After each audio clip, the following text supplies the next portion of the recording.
Tonight's bedtime story is called Witch Vote, and I think it's timely because if my math is right, I think we should be having a major election any day now. Let's begin. King Bartrem was supposed to be participating in the annual winter boar hunt and barbecue with his friends Lord Dunwick and Sir Borloft, but instead he was stuck back at the castle interviewing candidates to fill the recently vacated royal seer position. King Bartrem had told the previous royal seer to choose his successor dozens of times, but the seer had always blown him off, and now that seer had died from some kind of accidental self-administered curse and there was no successor. King Bartrem usually left hiring appointments to Marthel, his royal steward, but royal law dictated that the king himself had to be the one to choose the royal seer because, in theory, royal seers were powerful and important and a bad choice could lead to serious trouble for the kingdom. King Bartrem had very little use for a royal seer, personally, and he'd often forgotten he'd had the previous seer for weeks at a time, usually only remembering when the seer requested an audience with the king so he could ask for more gold with which to purchase foul-smelling roots and not quite forbidden but certainly frowned upon books for his studies. But royal law declared that there must be a royal seer. So while Lord Dunwick and Sir Borloft galloped through his snowy royal woods in pursuit of enormous savage boars, laughing and roaring mightily, their faces flushed and their hands wrapped around the shafts of heavy, hardy spears, King Bartrem sat in the chambers of the royal council with Marthel and watched a parade of weird old men pass before him, each one full of tales of the wonders he had wrought with his special secret knowledge, but each one also rather light on credible letters of recommendation from previous employers. Those royal seer candidates who didn't seem senile or incompetent were pretty clearly evil, or at least corrupt, and every single one of them had that aloof, pretentious bearing that King Bartrem had noticed in every royal seer he'd ever met and that he found incredibly annoying. The sun sank outside the castle walls and Marthel commanded a servant to light the candles in the dreary room before the next candidate was introduced. King Bartrem sagged in his chair and, with his forearms resting on the edge of the enormous black table of council, destroyed a quill pen bit by bit with his fingers. At first King Bartrem had taken notes on each of the candidates, writing down positive and negative impressions, but the parchment atop which he was destroying the pen read only no, no, no for the last dozen candidates. There was a knock on the door. King Bartrem didn't look up. "Enter," called Marthel. A servant came into the room wearing boots and a coat with snow melting on the shoulders. "Sire," he said, "I bring word from Lord Dunwick and Sir Borloft. They wish you to know that they've slain 2 great boars and are having a wonderful time. They wish you good fortune in choosing a new royal seer, but also urge you to make haste because the hounds found fresh tracks in the snow that they believe belong to Elder Big Pig, and they would hate for you to miss out on a potentially legendary kill." King Bartrem sat bolt upright, his hands pressed down flat on the table. "There's been no sign of Elder Big Pig in the royal wood since my father was younger than I am now. I must not miss out on this opportunity. I must join the hunt immediately." "But sire," said Marthel, "there are at least 16 more candidates to be interviewed and many more scheduled to arrive on the morrow." King Bartrem pounded his fists on the table and shouted, "No, no, I hate seers." "Sire," said Marthel, "please, the candidates can hear you." "Go and look at the candidates," said King Bartrem. "Find the one who looks the least like all the other candidates I've seen so far and bring him in." Marthel looked puzzled. "The least like—" "Go!" shouted King Bartrem. "Precious seconds are ticking away. Even now Elder Big Pig may be descending back into his cave deep inside the earth or goring one of my friends." Marthel and the servant left the room. While he waited for Marthel to return with the candidate, King Bartrem got up from his chair and paced laps around the table of council. After several minutes, Marthel came back into the room saying, "Sire, may I present Drenolio of Sewerridge as a candidate for royal seer?" Then he bowed toward the door and a young man with a shaven head and wearing a simple gray robe entered the room. He looked neither senile nor evil, nor even especially pretentious, though perhaps a bit naive. "Your Majesty," Drenolio said, "though I admit readily to a lack of experience, I hereby vow that if hired, I will always put the good of the kingdom first in all—" "That sounds good," said King Bartrem. "Welcome aboard. Martha will sign the necessary documents and show you to your chambers. If you need anything, ask a servant. That's what they're here for." "Aye," said Drenolio, blinking as King Bartrem strode past him and out of the room. King Bartrem never heard if Drenolio finished the sentence he'd barely begun. He was already calling for his servants to saddle his horse and alert his personal guards. He had missed too much of the winter boar hunt and barbecue already. He was not going to miss one more minute than he had to. 5 days later, when King Bartrem returned from the winter boar hunt and barbecue with a wagon full of trophy heads, a digestive system still recovering from pork overload, and an image of Elder Big Pig's massive silhouette paused in tantalizing but ultimately unreachable profile in a moonlit clearing on a snow-covered hill fixed permanently in his memory, the first thing he heard from Marthel was that they had a witch problem. King Bartrem lay sprawled on the most firm of his 3 beds, looking up at the royal coat of arms embroidered on the underside of the bed's canopy while Marthel told him the bad news. "How do you know there's a witch problem?" asked King Bartrem, wondering what good it was to be king if he couldn't take a long nap whenever he felt like it. "There have been numerous reports of signs and events indicating the presence of a witch in the city," said Marthel. "Like what?" asked King Bartrem, suppressing a belch, which turned out to be a painful decision. "Well," said Marthel, consulting a parchment he produced from inside his coat, "someone saw a horseshoe floating in a rain barrel. A woman saw a white dog that left deep impressions of its paws in the cobblestone streets as it passed, and apparently the prints are still there. A man reported that he woke in the middle of the night and heard a sexless voice singing a, quote, song from the future. A respected mother of 8 has reported that whenever she spreads honey on brown bread, the honey turns to snake blood, though how she can tell it's snake blood, I have no idea. A dressmaker named Gervin claims that the women who come into his shop hear lewd comments that they mistakenly believe come from him, but which he says come not from him, but from a disembodied voice that sounds similar to his own, although he admits to having made lewd comments to customers in the past. But he insists he's reformed." King Bartrem groaned. "Why isn't the new seer dealing with this? Tell him to hurry up and identify the witch so we can burn her or drown her or whatever it is we do with witches and get on with our lives." Marthel pursed his lips. "Perhaps your majesty would like to ask the royal seer that question directly?" "Okay, sure," said King Bartrem. "Go get him. I'll be thinking with my eyes closed until you get back." And with that, he stopped thinking and closed his eyes. "First we nominate candidates," said Dronolio. "Then we vote." "Who's we?" asked King Bartrem. He was sitting up in bed drinking hot spiced wine and wiping his nose every minute with a rough brown handkerchief, which did not befit royalty, so who could say how it came to be in the king's chambers? He'd only been able to doze for 10 minutes before Marthel had returned to his chambers with the royal seer. "We, as in everyone," said Dronolio. "Everyone from you, your highness, all the way down to the lowliest beggar." "But why can't you just use your seer powers to identify the witch?" asked King Bartrem. "This is better than seer powers," said Dronolio. "It's newer. It gets everyone involved." "But I want the witch identified as soon as possible," said King Bartrem. "This voting thing sounds like it's going to take forever."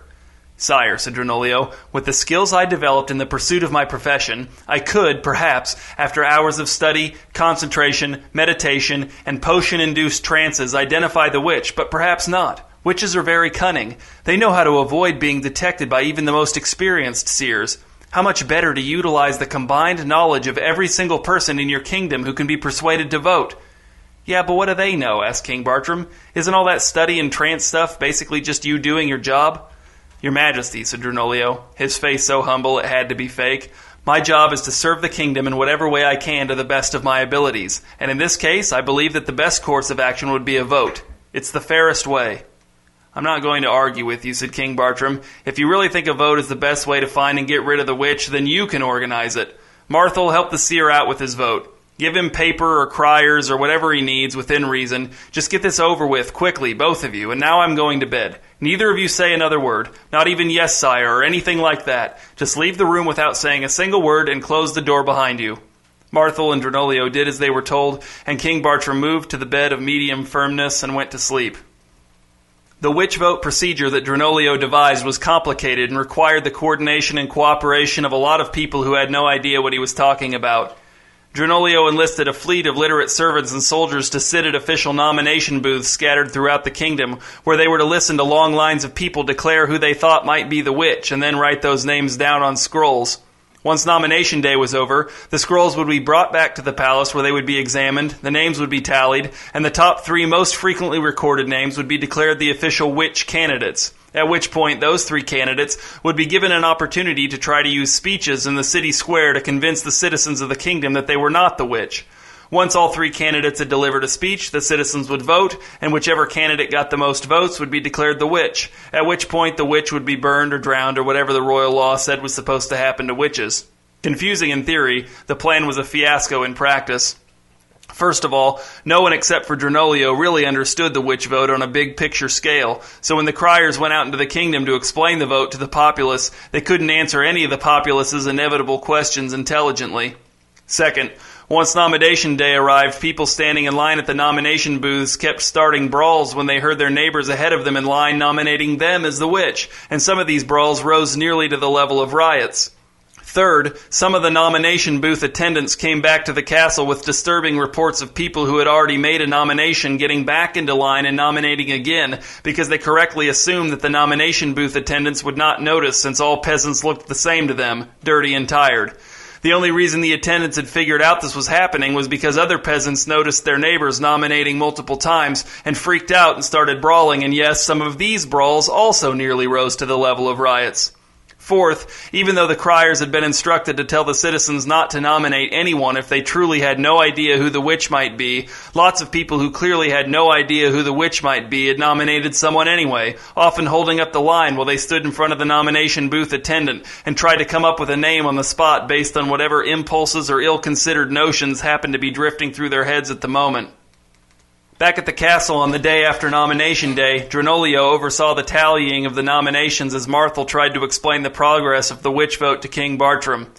Dronolio seems determined to see it through, said Marthel. He keeps telling me that there are always kinks to work out when you're implementing something new and that the worst of it is already over.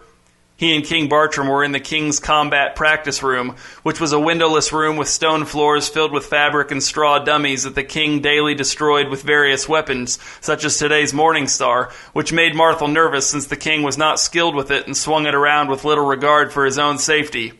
Implementing something new, said King Bartrem, turning to Marthel and tossing the morning star all too casually aside. We're not implementing anything new. He's just finding the witch for us, right? Marthel shrugged. He keeps talking about how he's going to change things next time.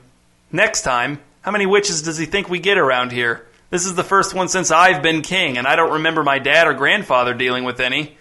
Marthel handed King Bartrem a towel. It's possible, sire, that he's contemplating using future votes to do more than identify witches. King Bartrem froze with the towel concealing the lower half of his face. Like what? I'd hate to speculate, said Marthel. King Bartrem hadn't bothered to nominate anyone as the witch, but none of the 3 witch candidates as voted upon by the citizens of the kingdom seemed like probable witches to him. The first and second candidates had already taken their turns to attempt to convince the assembled mob that they were not the witch, shouting their speeches from the large stage that had been constructed in the city square. The third candidate was speaking now, but she spoke some kind of absurd foreign language that no one present could understand, which was probably why so many of her neighbors had nominated her as the witch. The first candidate had based his entire argument against his being the witch around the fact that he was a man and that as far as he knew, men couldn't be witches. He was short, stout, and pale, and his neighbors, from what King Bartrem had gathered, had nominated him as the witch because he consistently grew vegetables in his garden that were remarkably large. His speech had not been eloquent, and when, after several minutes of the first candidate making the same point over and over, someone in the crowd shouted out that witches know how to change their genders, the first candidate had no rebuttal, and had concluded with a stream of muttering that King Bartrem had not been able to hear from his royal platform next to the stage. The second candidate was an old woman. She was hunched and wrinkled and had a raspy voice, and King Bartrem supposed she'd been nominated for basically fulfilling all the criteria of your classic witch figure, although she certainly hadn't engaged in any cackling during her brief, rambling speech, which had primarily consisted of a hasty overview of the important events of her life, most of which revolved around grandchildren being born and eventually disappointing her with their refusal to take up her dead husband's trade, which had been dead goat hoof removal. At no point during her speech did the second candidate mention being a witch, so in that way at least, King Bartrem supposed the speech still sort of worked as an argument against the second candidate being the witch. The third candidate was almost young and fairly attractive, but the longer she spoke, the weirder her foreign language sounded, and King Bartrem could tell that she wasn't doing herself any favors with the crowd, no matter how well-reasoned her argument may have sounded to someone who knew what she was saying. King Bartrem shifted in his seat and listened to the light rain tapping against the royal platform's canopy. He took another drink of hot spiced wine and felt himself get a tiny bit drunker. He still didn't know which candidate would receive his vote. It was pretty clear to him that the citizens had done a terrible job with the nominations and that not one of these candidates was the witch, but Drenolio had told him that as the king, even though his vote would count for no more than anyone else's, he would be expected to publicly cast the first one, although no one would be able to hear who he voted for because the revised voting method now called for voters to whisper their votes into the attendants' ears so as to reduce the number of near-riot-level brawls at the official voting booths. King Bartrem had been surprised at how many people had shown up for the candidates' speeches. He'd also been surprised and unnerved at their excitement for the process. King Bartrem's subjects seemed to get a huge kick out of participating in high-level decision-making, and this worried him. The people's obvious ineptitude at high-level decision-making was not, apparently, obvious to them, and they clapped and shouted and chanted and scuffled and argued bitterly amongst each other as if they sincerely believed that the real witch was among the 3 candidates on the stage, and that the welfare of the entire kingdom depended upon the ability of the people to choose correctly. "Sire!" King Bartrem looked down behind his royal platform and saw Marthel and 2 armed guards looking up at him from the street, rain pinging off of their helmets and dripping off of their noses. They all looked spooked. "What is it, Marthel? I'll be expected to cast my vote at any minute now." "That can wait, sire. You're needed back at the castle at once." King Bartrem hated the throne in the judgment hall. It was too narrow and the seat was so high that he had to sit almost to the edge so his feet wouldn't dangle. The torches and their sconces on the black stone walls sputtered and flared. Other than Marthel standing to King Bartrem's immediate right, there was no one else in the room. "A servant found her in your chambers," said Marthel. "She was sitting on the floor, and the servant who found her says it was storming in your room, though we have no idea what she means." "And you say she confessed?" asked King Bartrem, silently cursing whichever ancient ancestor had made the royal law that no wine, not even hot spiced wine, would ever be allowed in the judgment hall. When the servant walked in, the witch smiled at her and said, "Tell the king the witch is here." "Well, bring her in then," said King Bartrem. Marthel descended from the dais and left the room, leaving the door standing open. When he returned a short time later, he was followed by a slight, confident-looking, middle-aged woman flanked by 2 guards with spears. The guards stopped the woman at the foot of the dais as Marthel mounted the steps to return to his place at the king's side. "So what's going on?" asked King Bartrem. He didn't have the energy to adopt his authoritative voice today, so he settled for just trying to not sound drunk. "I'm talking to you." He waved his hand at the woman. "You wish to know what's going on, sire?" The woman smiled a smile that would have had to have been a lot better to be bewitching. "Then I am the one to ask." "I already asked," said King Bartrem. "If you're the witch, we're going to have to burn you or drown you or whatever it is we do with witches. Are you the witch?" "I am a witch," said the woman. "Are you the witch who made that horseshoe float and the honey turn into snake blood and all that other weird stuff?" "Perhaps," said the woman, "though those occurrences were merely side effects of my true purposes." "Well, great," said King Bartrem, "because one of those 3 candidates down there in the city square is about to get burned or drowned or whatever, because everyone thinks one of them's the witch." "I know," said the woman. "That's why I came to find you, your majesty." King Bartrem frowned. "I wouldn't think a witch would care too much about what happened to those dumb candidates." "I don't," said the woman. "But if you allow the vote to go forward, and one of those people is put to death as the witch, then I'll be free to continue to practice my craft in your service, sire." No, said King Bartrem. "I already have a seer, and he seems like a nice kid, even if he is in a little over his head. I don't want anyone evil working for me. I don't want any witches hanging around." "You say that now," said the woman. "But what if I told you that I can help you find and slay the great beast which you call Elder Big Pig? What if I told you that I can help you accomplish this as soon as you'd like? What if I told you that you could be feasting on Elder Big Pig's delicious haunches while his massive mounted head looks down from the wall of your dining hall by tomorrow night?" "There's no way I could get his head stuffed and mounted that fast," said King Bartrem. "I can do that too," said the woman, her smile looking better and better. "I can stuff and mount that head so it will look as if it's about to come to life at any moment." As King Bartrem hesitated, he felt Marthel's eyes on him, boring into the side of his face. "Sire," said Marthel, his voice thin and sharp, "you must not consider this. She must be put to death. Witches shall not be abided whatsoevereth. That's what the royal law of your kingdom says, sire. Your father's father's father, or I don't know, maybe his father, in his wisdom, declared it to be so until forever, and—" "Shut up, Marthel," said King Bartrem. The flickering torches cast shadows on the walls above them that looked like huge boars roasting on slowly turning spits. He stood. "Guards, tell the servants to prepare for a hunting excursion to the royal woods, and tell them to prepare an extra horse for my guest, but don't tell them that she's a witch. In fact, don't tell anyone that she's a witch, or you'll be burned or drowned or whatever it is we do to witches." The guards bowed and left the judgment hall. "Sire, you will regret this," said Marthel. "You must not let your desire for a hunting trophy jeopardize your entire kingdom." "Sire," said the woman, "you will not regret this. You must not let antiquated notions of propriety stand in the way of the great glories I can help you achieve." "That," said King Bartrem, pointing at the woman, "is what I like to hear." He turned to Marthel. "Hold down the fort while I'm gone. I've got to go back to the city square to publicly cast the first vote, but as soon as that's done, we're off to kill Elder Big Pig. Don't look so sour, Marthel. I'll have the cooks give you one of the choicest cuts of meat. He's going to taste better than the royal law does, I'll guarantee you that." King Bartrem, the guards, and the woman left Marthel standing alone on the dais in the judgment hall, and the shadows cast by the torches looked like nothing. But Marthel knew two things. He knew that the king would be gone for several days, and he knew that the kingdom was firmly in the grip of an acute case of voting fever.